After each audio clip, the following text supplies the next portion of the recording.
That's so beautiful, that melody. Yeah. Medley, I should say. Beautiful. Oh my gosh, guys, I'm so excited for today's service because one of the things we're going to go into a little deeper on Christmas Eve together on Zoom is the whole story of the birth of Jesus and how he came on this planet Earth to show us a beautiful example of how we actually could be, how we could be. And I think one of the most significant verses that has been used as a controversial point of contention need not be, okay? So I'm just going to read to you from John 4:16. John 4:16. Jesus answered, I am the way and the truth and the life. No one comes to the Father except through me. Now, I love this verse. I absolutely love this verse. And it's been used to say there's only one way. And Jesus even said it. But let's delve just a little bit deeper into this verse. Jesus said, his beautiful life example, I am the way, the truth, and the life. No one comes to the Father except through me. We believe this. We just don't limit the way God shows up. We don't limit the way Jesus shows up. We don't limit the way God shows up. And because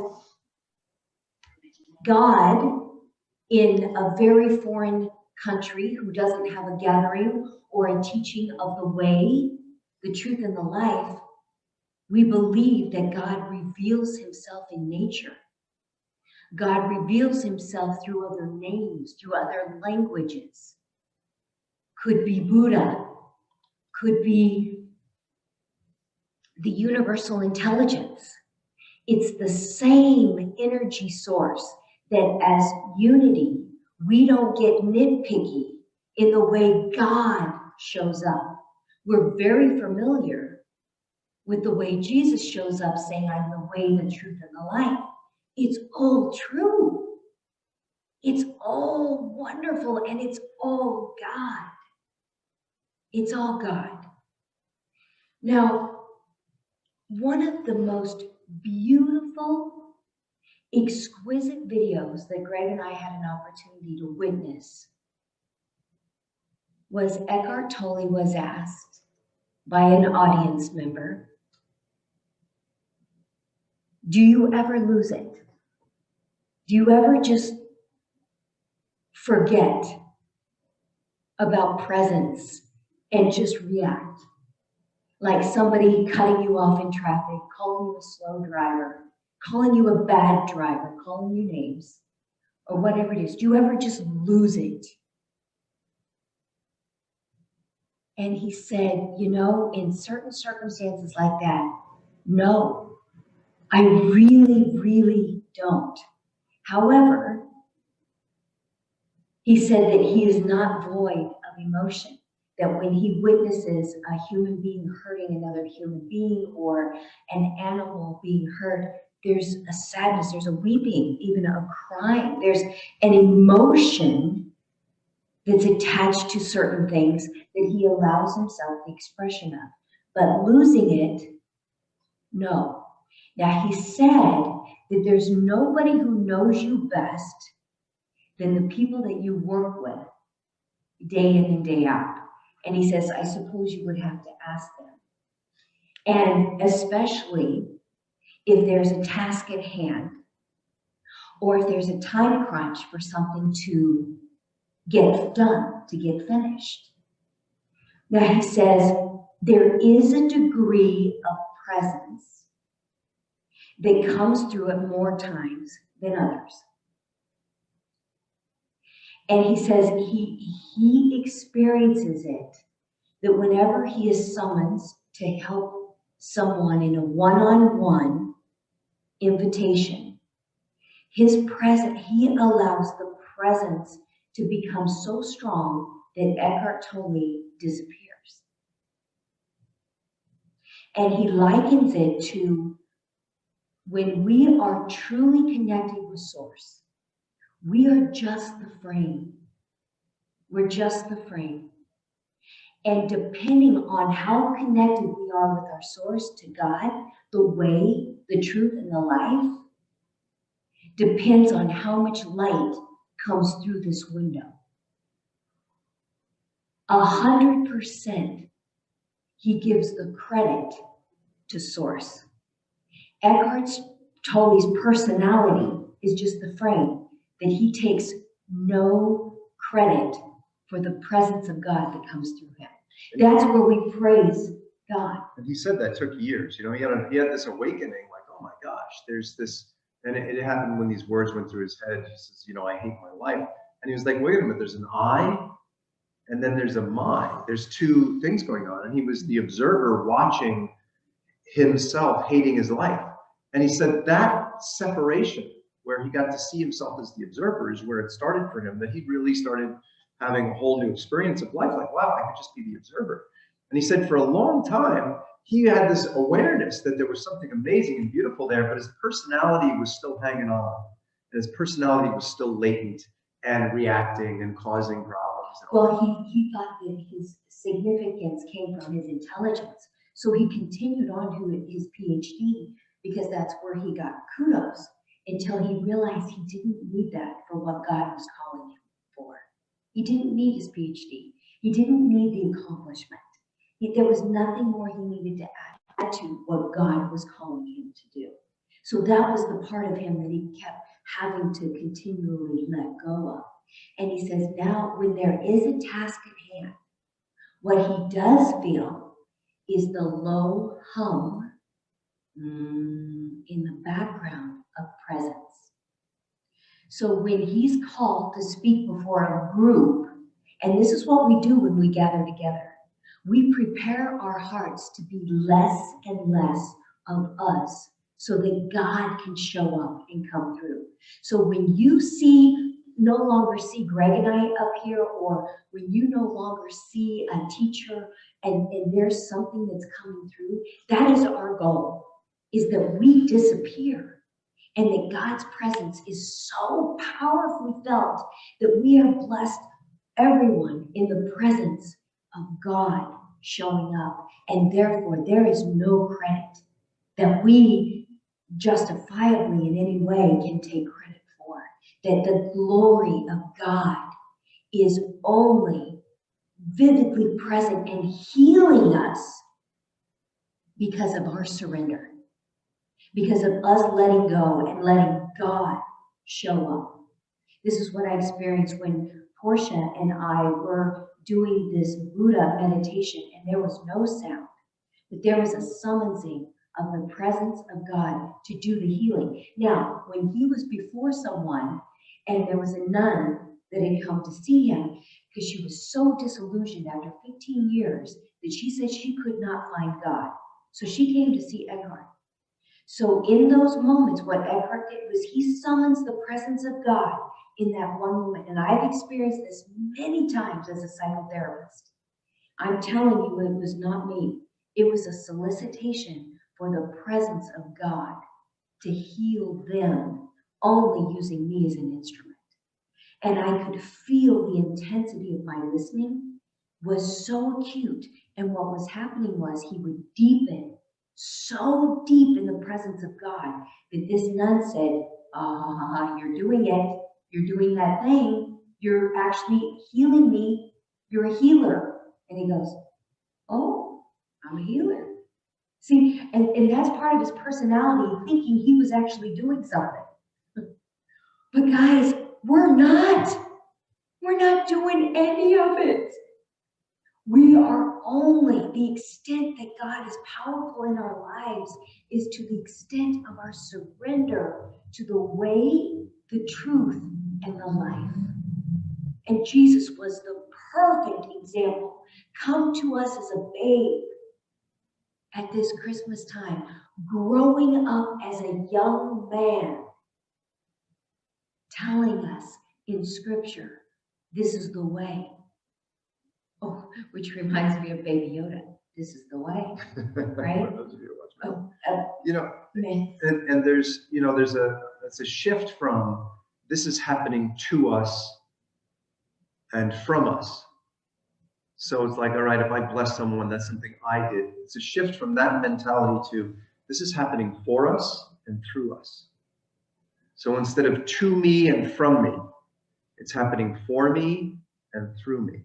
And it's just a subtle shift. But, it's like I had a beautiful conversation with Jerry. Jerry loves asking real critical questions, about, and really, direct about, like what, if you say, because I often say things, well, hey, God has a plan. And the plan God has is happening beautifully with or without us. It's been going on for, millions, billions of years. And so Jerry says, Greg, you say this thing, God has a plan, and it makes me feel a little bit like, there's like, I don't have freedom of choice, or there's some controlling authority out there or something.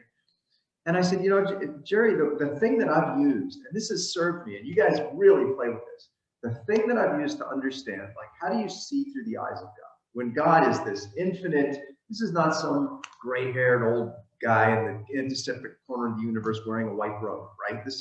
There's a presence that we see through our eyes. And sometimes, as they say, beauty is in the eye of the beholder.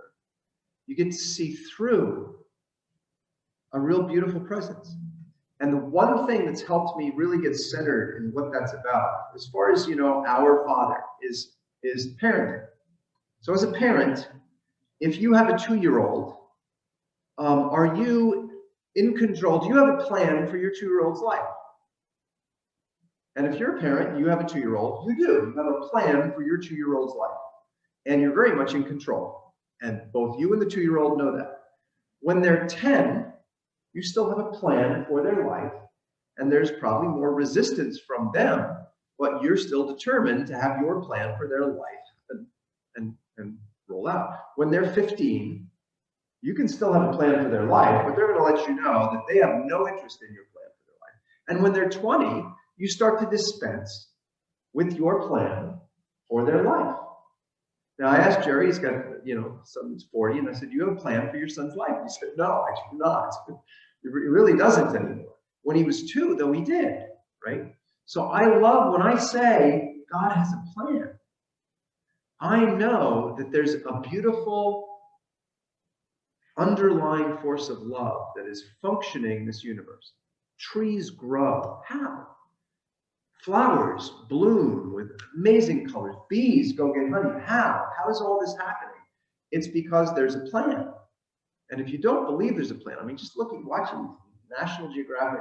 There's the most bizarre, like orchids that will trap a bee, glue its pores on the back of the bee. The bee flies, it holds it for a few minutes while the glue dries. And then the bee flies away into the female version of the orchid. And as it climbs in to get the nectar, there's 2 little hooks that take the pore off and it fertilizes the flower, right? Now, I doubt that was a flower and a bee making a deal. There is a plan to all of this. There's a plan to life and death. Any parent would want their child to go through difficult times. And when we quote scripture like, I am the way, right? We want to know the way. And you got to get that the complexity of the plan is not something a human brain is ever going to understand. It's far more infinite, far more complex. It's nice to know that there is a way that you can choose to follow, but understanding it from the perspective of it makes me chuckle when I hear somebody say, let me tell you what God is and what he isn't.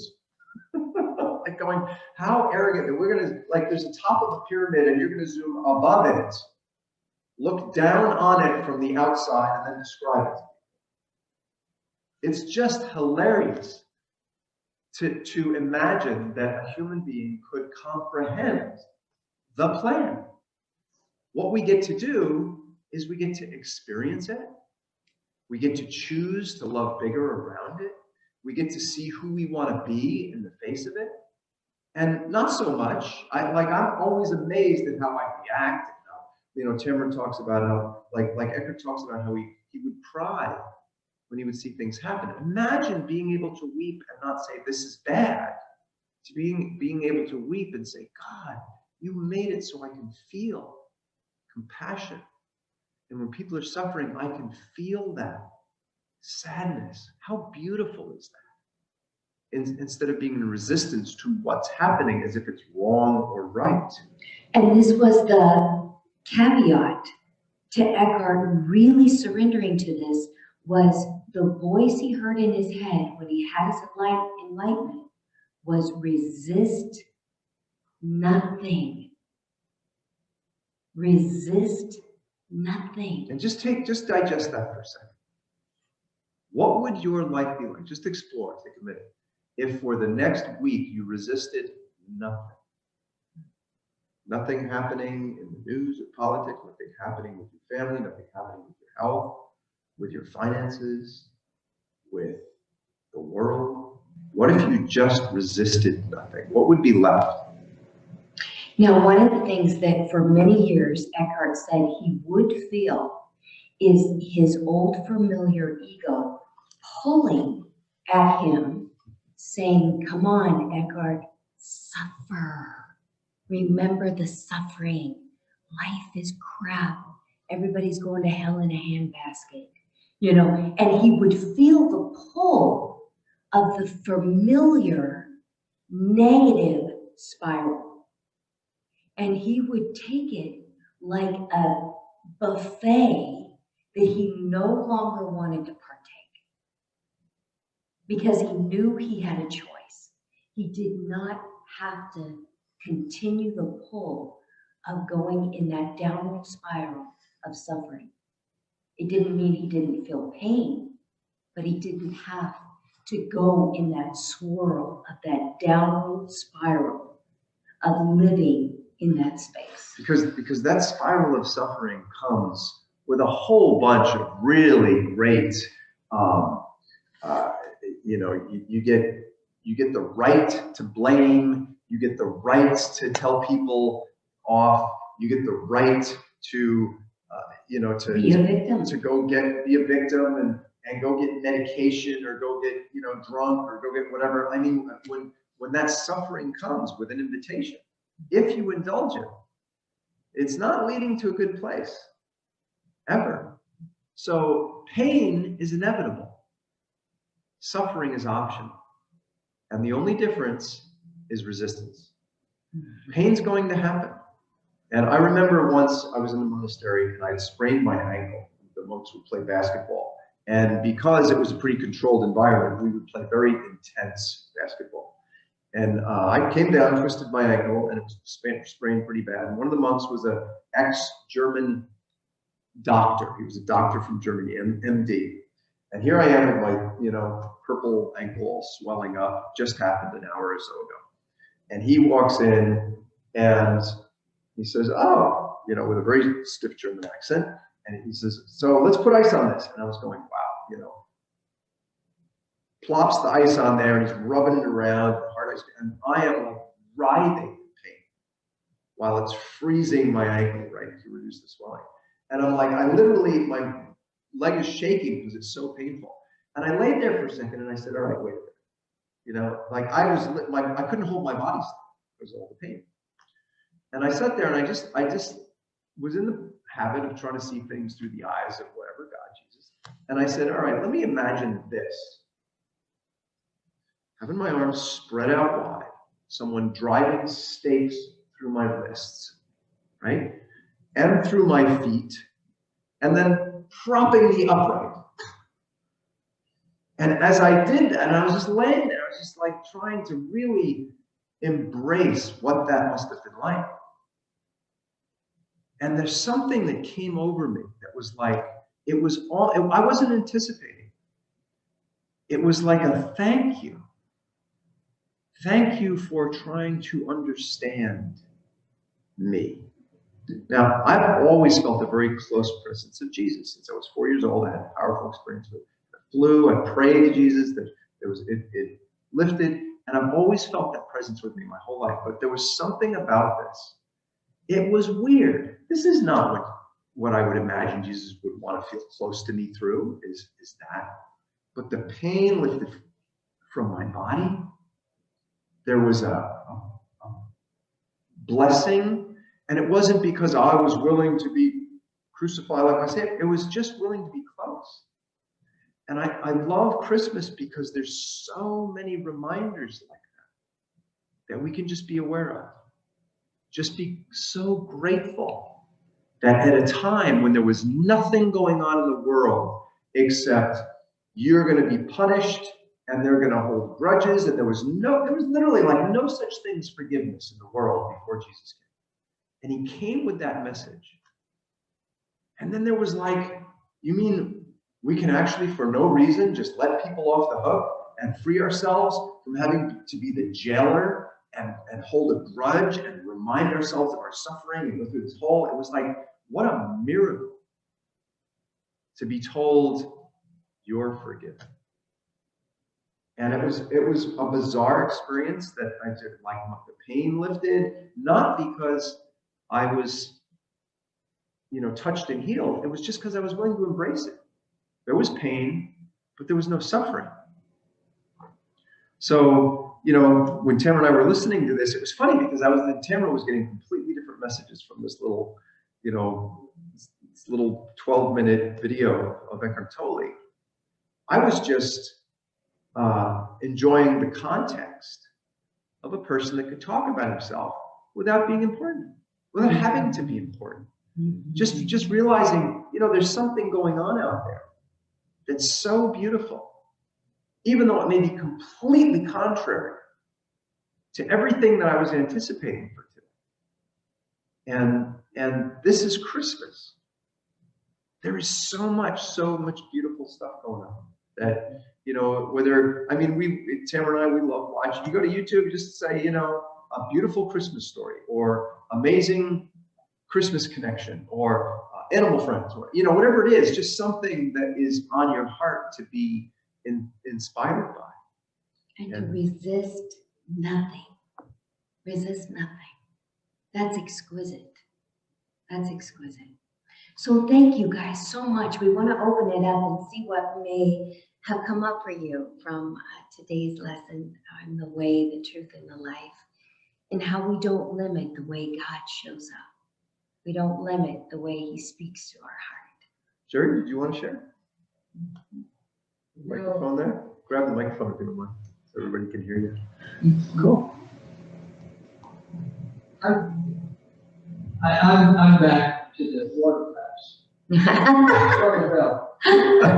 I must have been on one, but when my hair thinned, it never came back. But I've been thinking a lot about what you said about Christmas being better. And I don't know. I haven't, I love Christmas. I love the time with the family. And, having gone back to Illinois and Indiana and visiting all my family a couple weeks ago, it's great. That's wonderful. And Tamara mentioned her grandmother, and I go back to my mother had 9 siblings. And so all of them were married. So, there's 20, and then there were 34 grandkids. And we were all in my grandmother's house. Yes. For Christmas and Thanksgiving and so forth. And so I look at those times and I'm saying, well, I've got this small family and it's still a family gathering, but is it better? That was absolutely wonderful. That was just fantastic. And of course I can't get beyond, those for whom Christmas is perhaps the worst one. And I think of that. So you know, it's gonna be a great Christmas for me, but I still think about how others may look at it. Thank you for your compassion, Jerry. That's beautiful. That's Appreciate that. Edward? Thing came up for you, Bradley.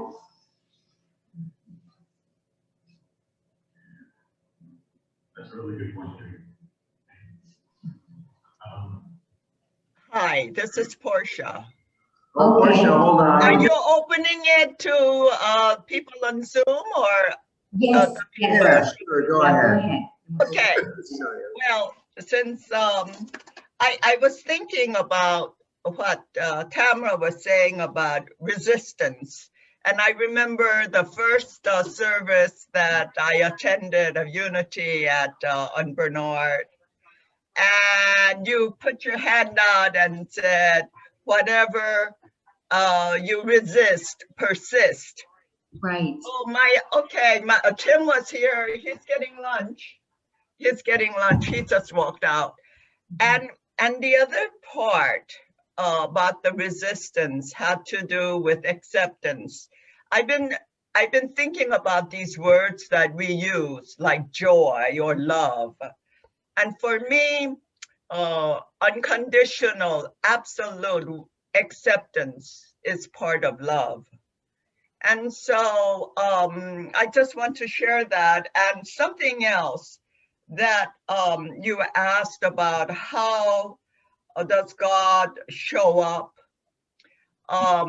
You know, I listen to the Zoom in a room that I do my meditation. It's very quiet. I won't disturb anyone else.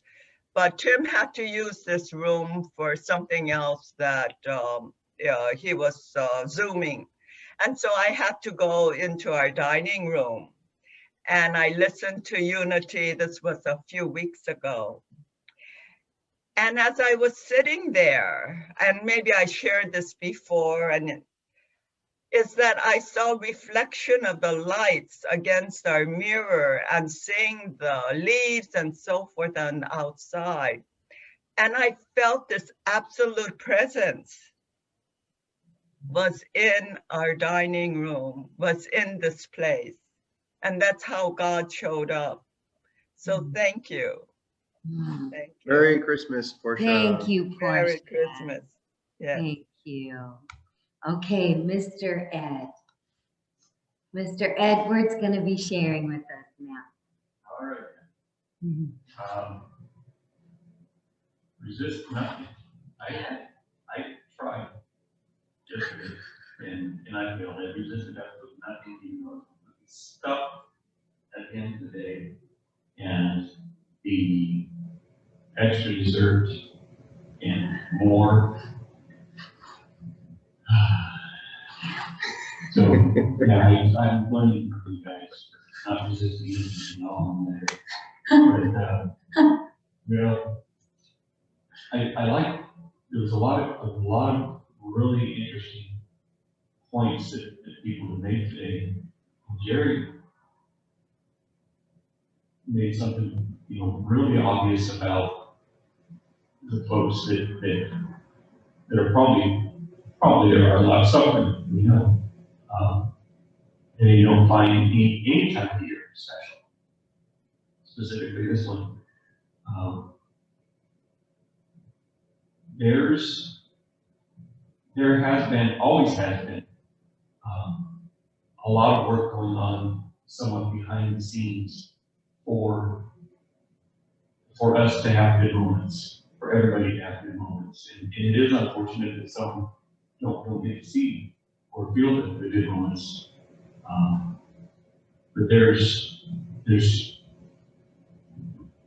I'll just use a basic rounding out of evolution to get to where we are now, and into this unbelievable place of where we can have peace and comfort and understanding that there was a lot of work, a lot of effort, and a whole lot of struggle that went in to allowing us to have this beautiful time and time of year.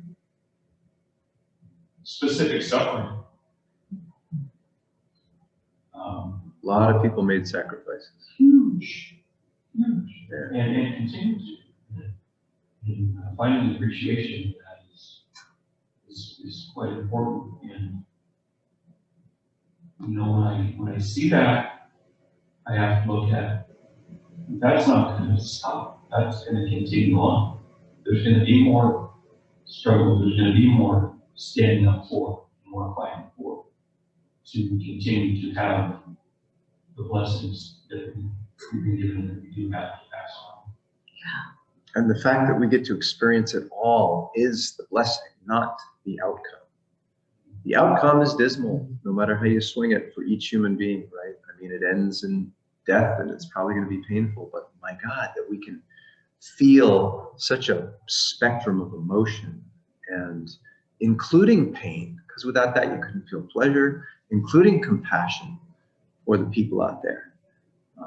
You know, we have, Bert has a persimmon tree at his grandmother's, and it puts out, I swear, 20 big bags. One tree is so generous, and I keep them in my car, and I love handing out, you know, like at every stoplight, you know, here's a whole bunch of persimmons for you, because it's not like, it's not ceremonial at all. It just came from the tree, and it's from God, and it goes out the window. So it's those little things, I think, maybe not saving the world, but being able to experience those little bits of compassion. And thank you for the reminder, Jerry. There are a lot of people experiencing way more loss this Christmas than ever before. It's good to keep in mind. Thank you, Ed. Thank you, Edward. Who would like, Dylan, did you want to share?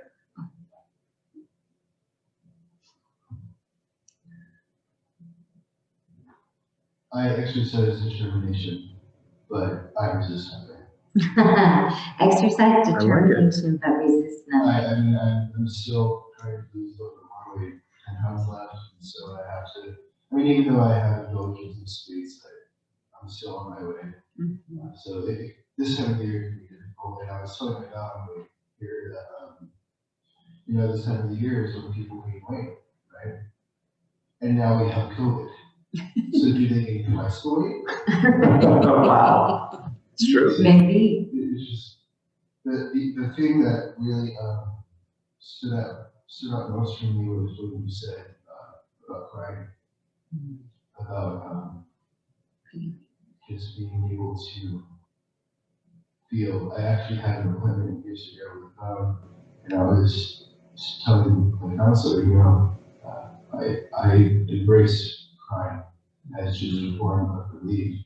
And she was trying to say, well, maybe try to get away of relief. And I mean, yeah, I mean, I can't really help because I mean, not actually the other point is that after I play a certain song and I make up, I just kind of exist and nothing else matters. Kind of that Christ presence, but the ability to kind of shift mentally from the idea of crying being bad, idea of crying being good, that took me forever. I remember 3 years ago I was in an appointment, and I remember verbally saying, I was taught that emotions are bad, that you shouldn't feel. And that kind of messed with my head, and I think that's part of why I'm the person I am today. It's because of this, that not just mental and emotional, but moral shift, really. And so It's like, don't enjoy God's gift. yeah, I mean, now that I'm in the position I'm in, I said this past month is just greatest month of my life, and just being able to play music better than I ever have, and finally getting back in that has been really fun. So you're experiencing it without the resistance. Yeah, is really the difference. Beautiful. Have we heard you play Imagine here? Sure. Have you played it and sang it? I think the last time I played it was when you were still at Stars. Mm-hmm. So I intend to play it sometime. Okay, Well, good. That would be awesome. That'd be great. Thank you, Dylan. Thank you, Dylan. So, And Sharon, or Mickey? Jeff? Oh, I'm sorry, Jeff. Jeff and Mickey. First, I want to say that I'm sure Mickey's sorry she couldn't be here. And I'll just share something quick from her from the last service. You know, she had her knee replaced, been 3 months ago, and it's recovered nicely. And she told me that the entire operating room was packed with angels and they were crowding at the door trying to get in. Wow. So that reminds me how many angels there are out there. And I know she meant to share that and didn't get a chance, so I'll just pass that along. For me, the message I get today is there's always an opportunity to look at things differently. And I know that I've resisted listening to the media. In fact, at Greg's suggestion and with Greg's permission. But I'm a little nervous now that it might be a good time to listen to the media again, if I can do it in a certain way. I've got several of my good friends that are buying guns and ammunition and preparing for a civil war about a month from now. And they're taking it very seriously. And I don't own a gun, and I can't really take that idea very seriously. But it might be a good time to maybe listen to the news and just take God's perspective, not my own or not the journalist or whoever's on the news. So that's one thing for sure. And then briefly, I'll share the second thing, because I was proud to have my cowboy hat on my Christmas tree. And somebody brought up that maybe I was from Texas. And here's what it brought up for me. I grew up south of the Grapevine. And we knew about Bakersfield, but we considered anyone who lived here to be either a cowboy or a low rider. And that's the only people living in Bakersfield. So after being here for 15 years, I decided to sell the house, take my wife, move up to the mountains where we wouldn't have to live in Bakersfield. And that didn't work out. I mean, I thought God wanted me to be a handyman, and apparently I was wrong. So when she moved back here, against my will, I agreed to move back with her. And the grandkids were here, and now we're here with the whole family. And I'm finally proud to live here, and I can admit that. So it's a completely different way to look at it. And so that's just what I wanted to share. Thanks. Thank you, Jeff. And a little advice for anyone that is looking at Civil War. My best preparation, one of my favorite movies for modeling who do I want to be in the face of a Civil War is Hacksaw Ridge. And if you haven't seen it, watch Hacksaw Ridge. If you want a model for how you can be loving in the face and in the presence of guns. It's unbelievable. So thank you, Jerry. No, Cheryl, I'm sorry, Jeff. Thank you, Jeff. Cheryl, you there? Yes, I am. Good morning. I truly appreciate Tamara with the passage that you spoke about in your message this morning. It really gave me some thought. I've always kind of challenged that verse, but didn't really know why I was doing it. Anyway, I appreciate the message this morning.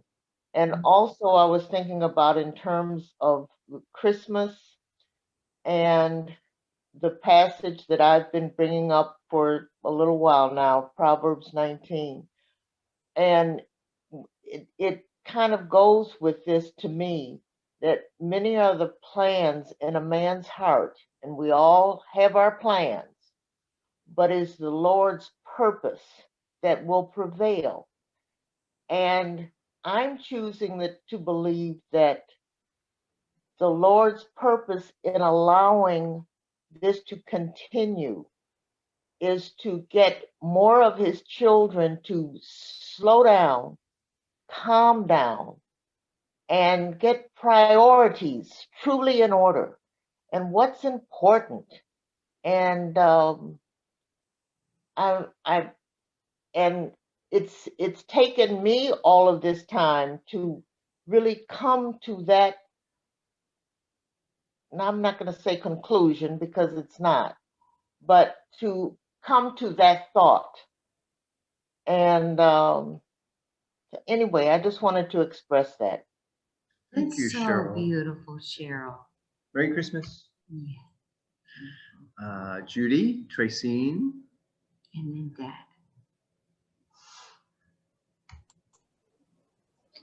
I just want to say Merry Christmas to everyone.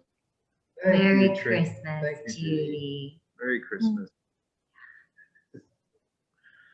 And Tracy, did you want to add anything?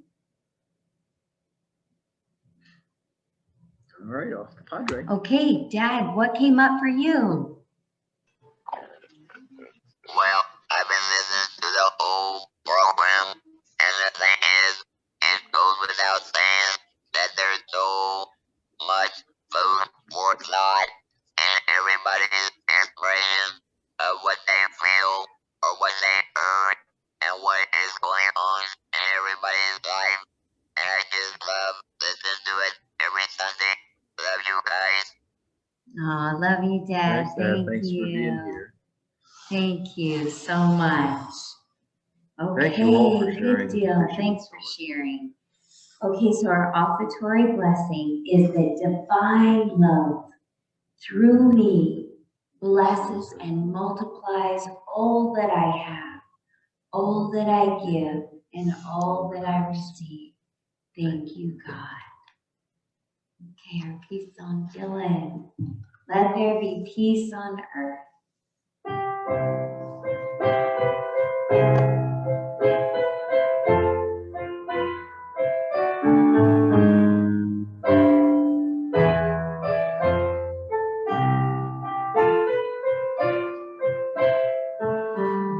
Let there be peace on earth, and let it begin with me. Let there be peace on earth, the peace that was meant to be. With God as creator, family all around. Let us walk with each other in perfect harmony. Let peace begin with me. Let this be the moment now. With every step I take, let this be my joyous vow. To take each moment and let each moment in peace eternally. Let there be peace on earth, and let it begin with me. Beautiful. Our prayer of protection is the light of God surrounds us, the love of God enfolds us, the power of God protects us, and the presence of God watches over us. Wherever we are, God is. Wherever God is, all is well. And we'll see you guys on Christmas Eve from 5 to 6 right here on Zoom. And we're just so blessed with our Unity family. We love you guys. And Merry, Merry, Merry Christmas. Merry Christmas. We'll see you guys soon. Thanks for coming. Yeah, thanks for being with us. All right, we're checking out. Okay, and there we go.